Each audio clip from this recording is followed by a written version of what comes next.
itu sama mama. Mama nggak bisa berbuat apa-apa sayang.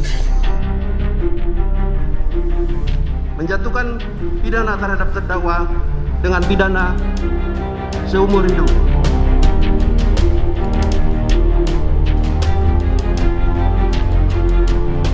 Ternyata saya diperalat, saya dibohongi dan disia-siakan. Bahkan kejujuran yang saya sampaikan tidak dihargai, malahan saya dimusuhi.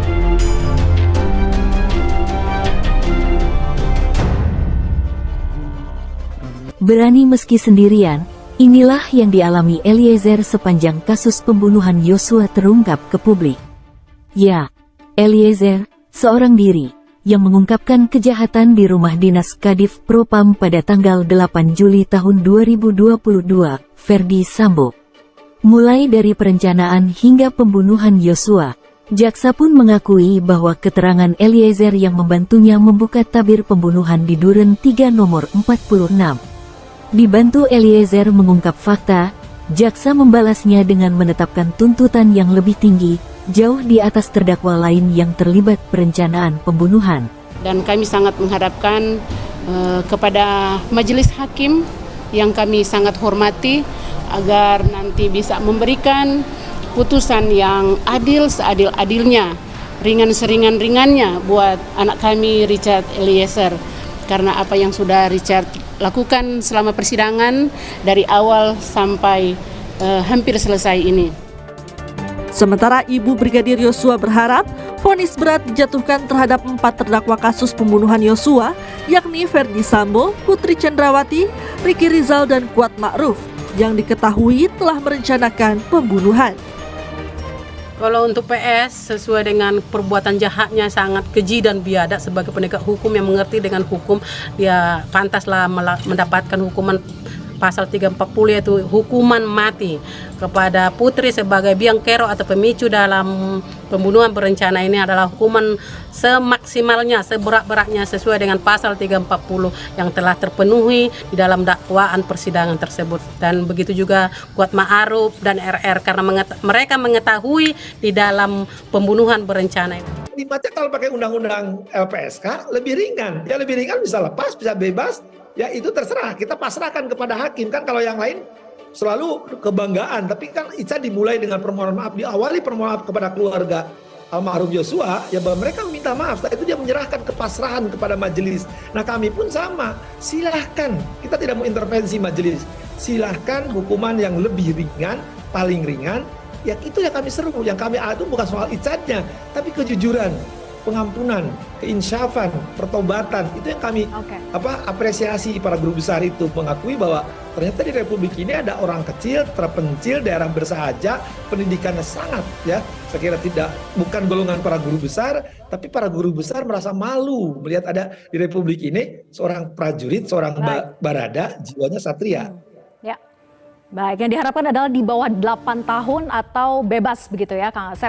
Oke, saya ingin silakan. Kita tidak menentukan kepada hakim. Jadi silakan hakim kembali kepada aturan hukumnya, karena undang-undang ini berlaku. Di bahasa hukumnya presumption juris de jure. Artinya ketika undang-undang diundangkan berlaku bagi siapapun. Jadi pasal 10A itu dan penjelasannya itu mengikat hakim, sekali lagi. Saya tekankan itu mengikat hakim, karena hakim harus berdasarkan undang-undang, bukan SOP seperti tuntutan JPU ya, jadi undang-undang itu harus taati. Samuel, mengingat Richard Eliezer ini sudah berulang kali meminta maaf kepada Pak Samuel dan juga keluarga di ruang persidangan begitu ya, apakah sudah sepenuhnya memaafkan Eliezer? Ya, di bulan 10 tahun yang lalu memang Eliezer sudah datang ke hadapan kita, waktu kami jadi saksi keluarga di sana terhadap Eliezer. Dia bersujud di hadapan kita minta maaf dan dia mengakui kesalahannya apa yang telah dia perbuat di Duren 3. Oleh karena itu, dan dia pun berjanji akan mengungkap apa yang dia ketahui tentang semua hal pembunuhan berencana itu. Jadi kami menekankan sama Richard Eliezer pada saat itu agar dia terbuka, jangan ada yang ditutup-tutupi. Disitulah kami tahu bahwa dia itu pun sudah dilindungi oleh LPSK. Dan LPSK sudah mengajukan bahwa Eliezer ini menjadi justice kolaborator. Oleh karena itu, Ya, kami sangat mengapresiasi LPSK yang sudah mengajukan si Eliezer ini menjadi justice kolaborator. Oleh karena itu, marilah kita sabar menunggu keputusan dari majelis hakim yang mulia.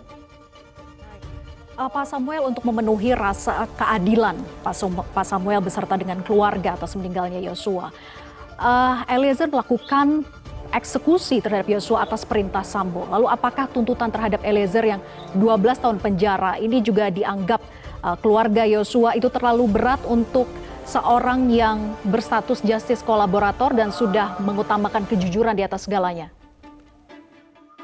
Itu kan baru hanya tuntutan. Nanti kan keputusannya di tangan majelis hakim. Kita bersabar. Oleh karena itu, keputusan di tangan majelis hakim tentang dia menjadi justice kolaborator. Itu kita sudah mengetahui konsekuensi dari justice kolaborator ini ada 3 hal. Jadi oleh karena itu kita sabar.